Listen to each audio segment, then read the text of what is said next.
مقدس تیرے روح سے بھرنے لگیں گے، مسکن تیرے سارے بننے لگیں گے، مقدس تیرے روح سے بھرنے لگیں گے، مسکن تیرے سارے بننے لگیں گے، کاراگری ہم تیری خداوند، کاراگری ہم تیری خداوند، بن جائے بگڑی ہماری خداوند، بن جائے بگڑی ہماری خداوند، روح سے بھرو ہمیں، آسودہ کرو ہمیں، روح سے بھرو ہمیں، آسودہ کرو ہمیں، چاہیں گے ہم تجھ کو یسوع، پائیں گے ہم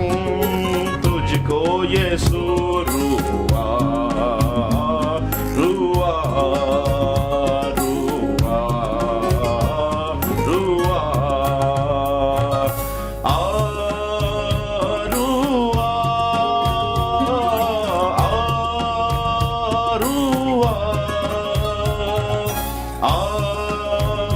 روح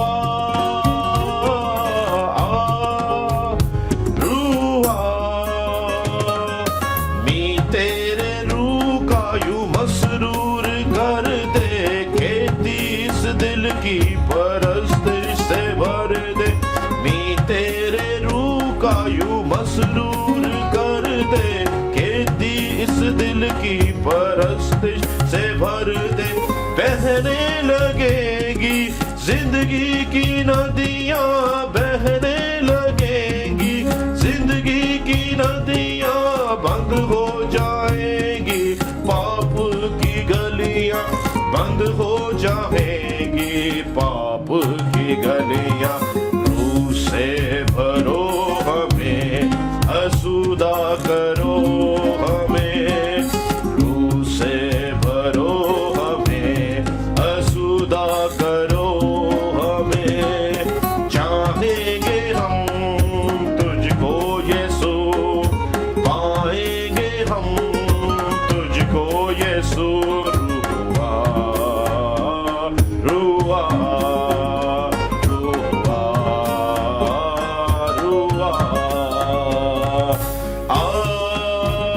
روح آ، روح آ، روح